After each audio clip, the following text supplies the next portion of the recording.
जराशी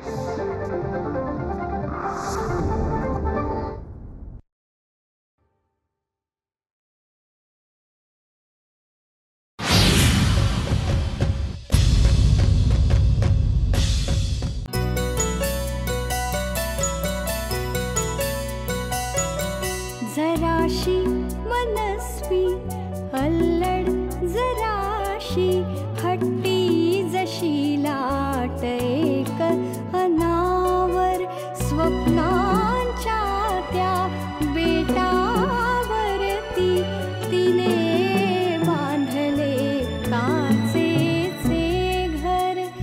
हसरे होते सारेच आरसे, चित्रे सुखाची या भिंतीवर.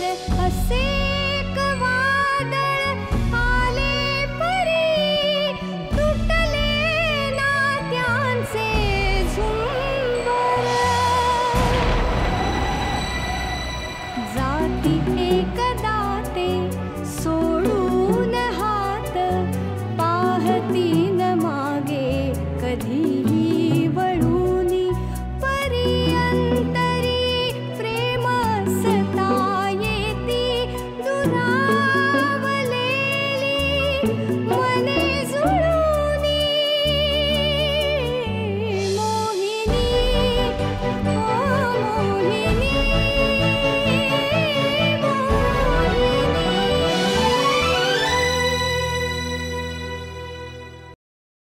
मी बोलवलंय वकील साहेबांना. का?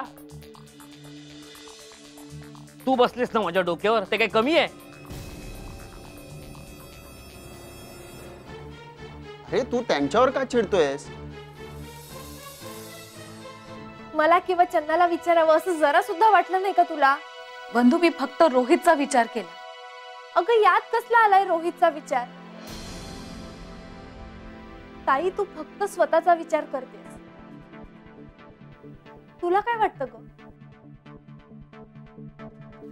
रोहितची कस्टडी तुला मिळाली म्हणजे सगळं जिंकलं असं वाटतं तुला? कोणाचाही पायपोस कोणाच्याही पायात राहिलेलं नाहीये, असं झालंय आता. कोणाला विचारायचं, काय सांगायचं? अहो, उगाच काहीतरी भलतच बोलू नका. हा, मला सुद्धा बोलण्याची काही हौस आलेली नाहीये.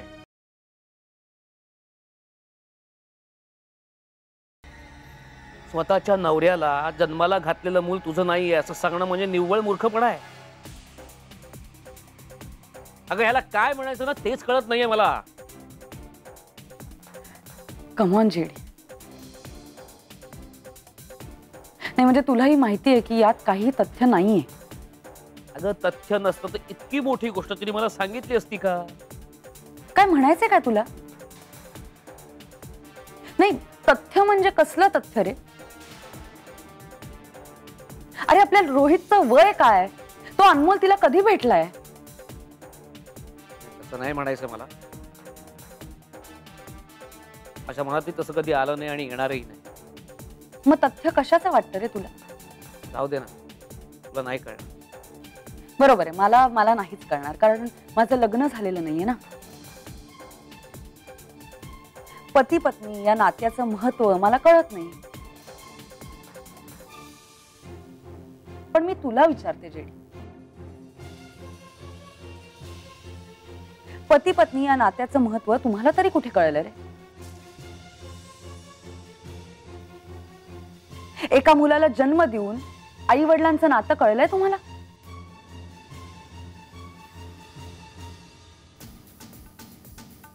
अरे प्लॉट वरती ताबा मिळवावा तसं त्या मुलावरती ताबा मिळवण्याचा प्रयत्न करताय तुम्ही.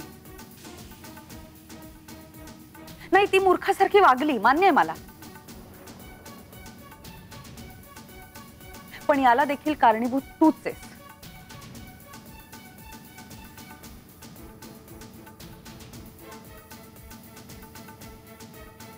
अरे वा, ग्रेटच आहेस तू. गिल्टी फील होत होतं म्हणून मला भेटायला आलीस ना, आणि तो मलाच दोष देते. अर्थातच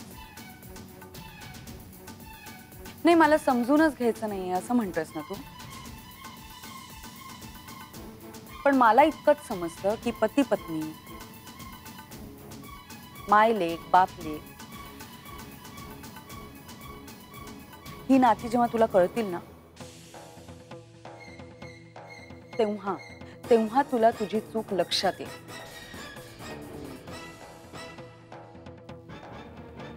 आता मात्र मी माझी घसा कुरड करून घेणार नाही. त्यामुळे तू एकांतात बस आणि नीट विचार कर, म्हणजे मनूची चूक तुला गौण वाटेल.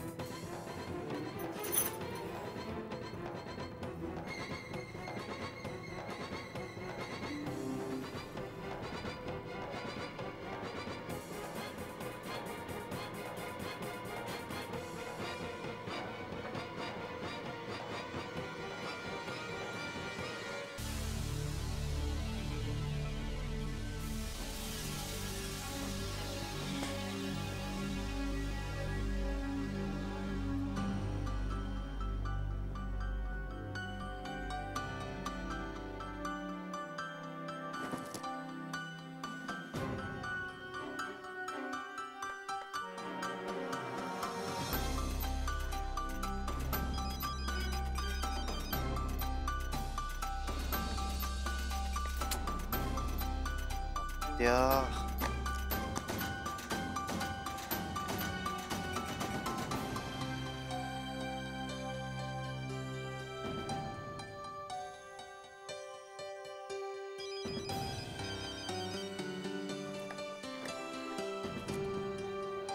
जयदेवच्या घरून फोन,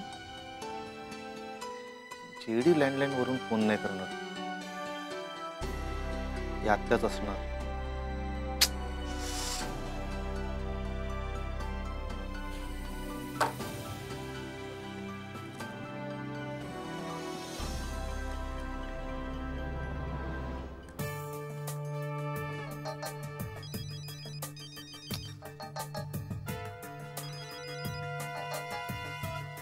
काय आहे? मला वाटलं तू वैतागून फोन बंद करून ठेवशील म्हणून. हो, मी कोणाला भीत नाही. मोहिनी मोहिनी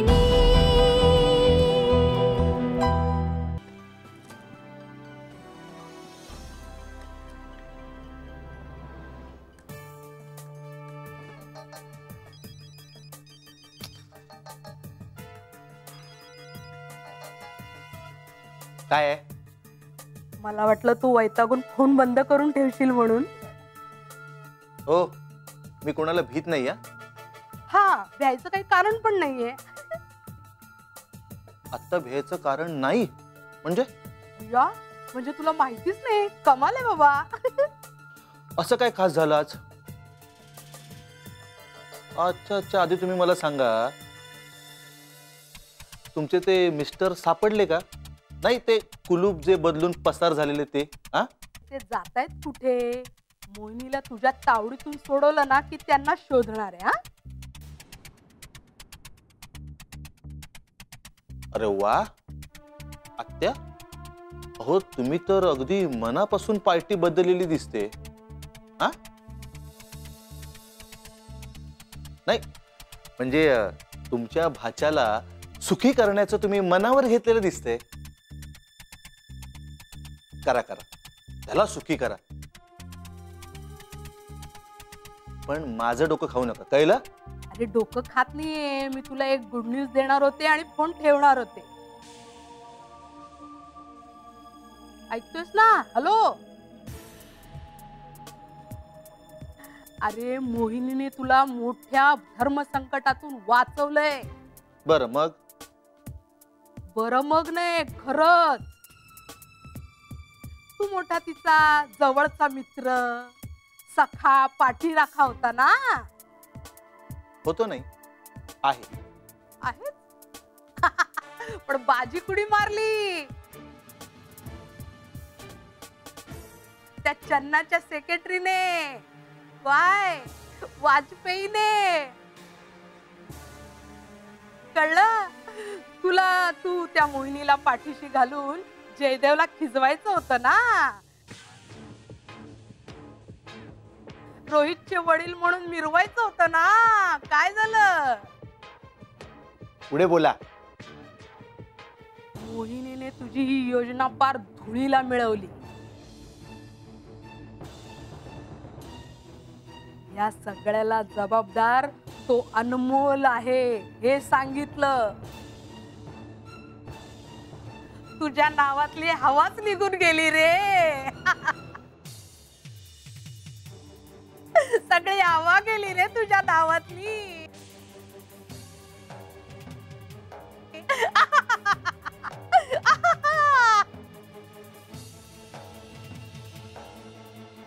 ऐकतोय ना? अरे हॅलो अजित, ऐकतोय ना? अजित ऐकतोय?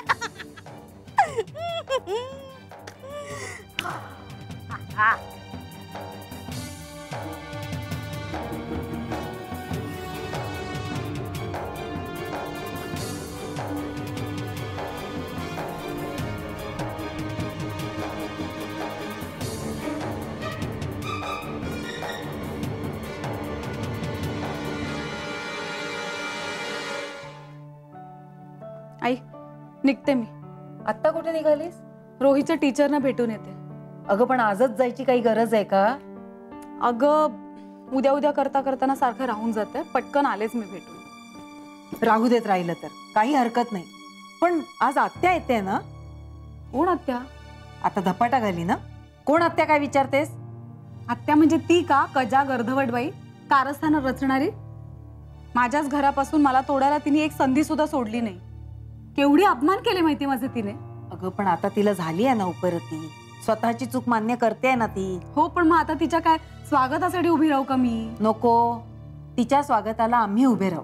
हा पण निदान तिला भेट तरी, तिला काय म्हणायचंय ते ऐकून तरी घे.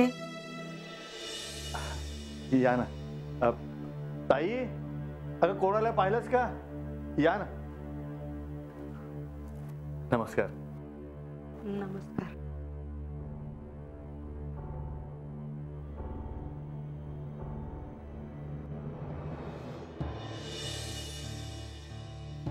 आत्या काय घेणार तुम्ही? चहा कॉफी? वंदू, अगं काही घाई नाहीये. त्या निवांत बोलायला आल्यात, जेवूनच जातील. हो नाही, इथे बोलायला काही सुचत नाहीये, तर जेवणाचं काय? त्या बाई, अहो झालं गेलं विसरून जा. तुम्ही तुमची चूक मान्य केली, त्यामध्येच तुमचं मोठेपण आलं. मोहिनीने मला क्षमा नाही केलं तरी चालेल, पण निदान तिने माझं ऐकून तरी घ्यावं. काय ऐकून घेऊ?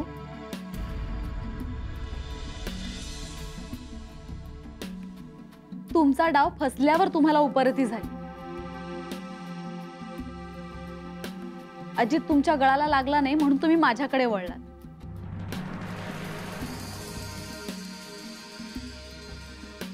खरंच आहे, तुमच्या हिमतीची ना मी दाद देते. मी जर तुमच्या जागी असते ना तर मी थेट पंढरपूर गाठलं. नाही, तुझं म्हणणं मान्य आहे मला. जेव्हा माझं घर मोडायची वेळ आली ना, तेव्हा मला कळलं की दुसऱ्याचं घर मोडताना किती दुःख होते ते.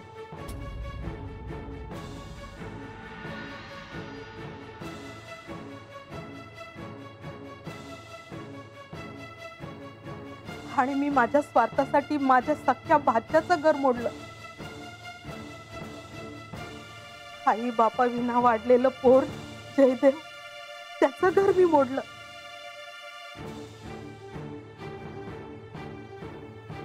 बिट्टूच्या बाबांनी मला सांगितलं की दुसऱ्याचं घर मोडणं किती मोठं पाप आहे ते.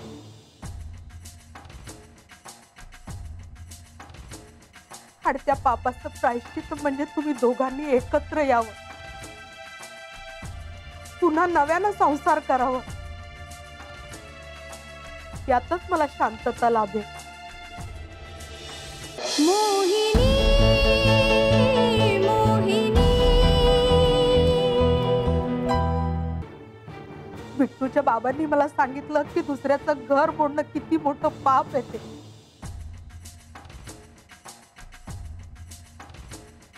वाढत्या पापाचं प्रायश्चित्त म्हणजे तुम्ही दोघांनी एकत्र यावं, पुन्हा नव्यानं संसार करावं, यातच मला शांतता लाभेल.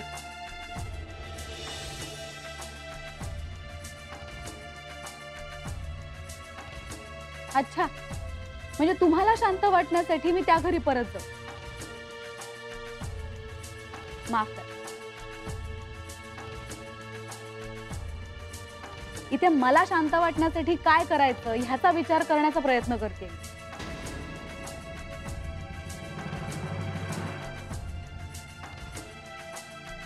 त्यामुळे तुम्हाला शांत वाटण्यासाठी काय करता येईल हा विचार करायला माझ्याकडे तरी वेळ नाही.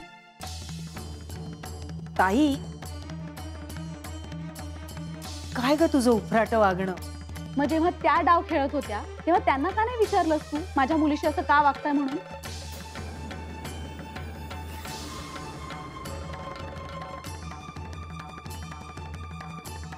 यांना यांच्या सोयीनुसार उपरती झाली म्हणून त्या उदात्त वागतात. आणि मी खूप विचार केलाय म्हणून मी प्रॅक्टिकल वागते.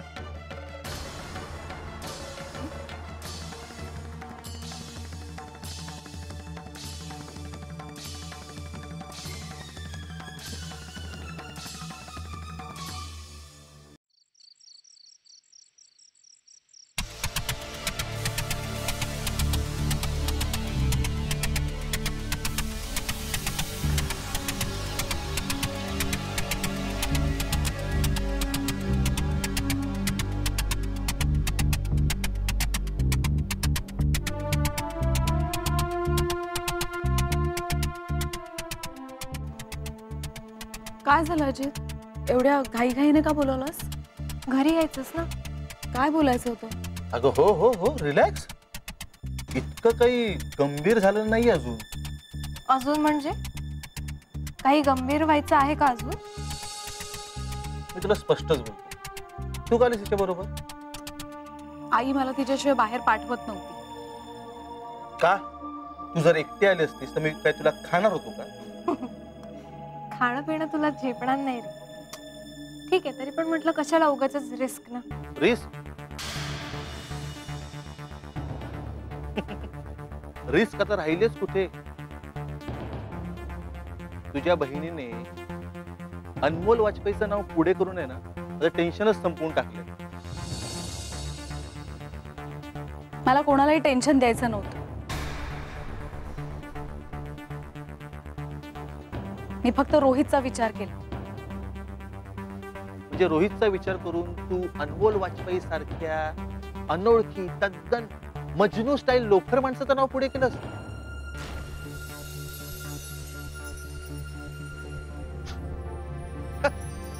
जयदेव साहेबांवर विश्वास बसेल? जयदेवला मी नुसतं सांगितलं ना तरी तो बिथरे. तो त्याचा मुलगा नाहीये एवढं कळलं ना त्याला तरी तो फुल स्टॉप दे. बर, मग त्या उडान टप्पूचं काय? कोण उडान टप्पू? तोच. त्याचं तू स्वतः बरोबर नाव जोडलंयस, तो तयार होईल? तुला काय वाटलं मी त्याला विचारून हे केलं नसतं?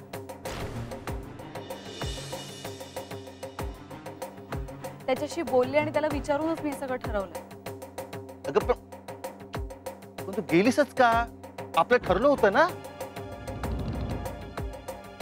एक मिनिट, ठरलं होतं म्हणजे?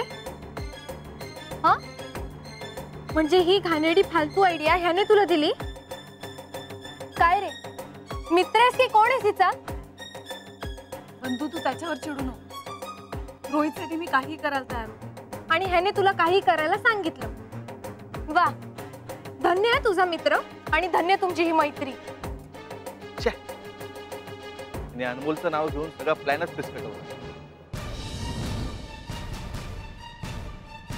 नाहीतर मी माझं नाव मनापासून द्यायला तयार होतो. अजित तरी कमाल करतोस तू. तू स्वतःचा बळी द्यायला सुद्धा तयार होशील. पण मी तुला करू देईन का तसं? असं जवळचा मित्र समजते मी तुला.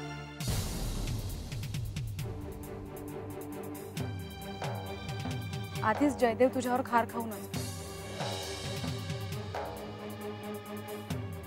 तुझ्यावर डाऊट घेतो, तुझ्याशी स्पर्धा करतो.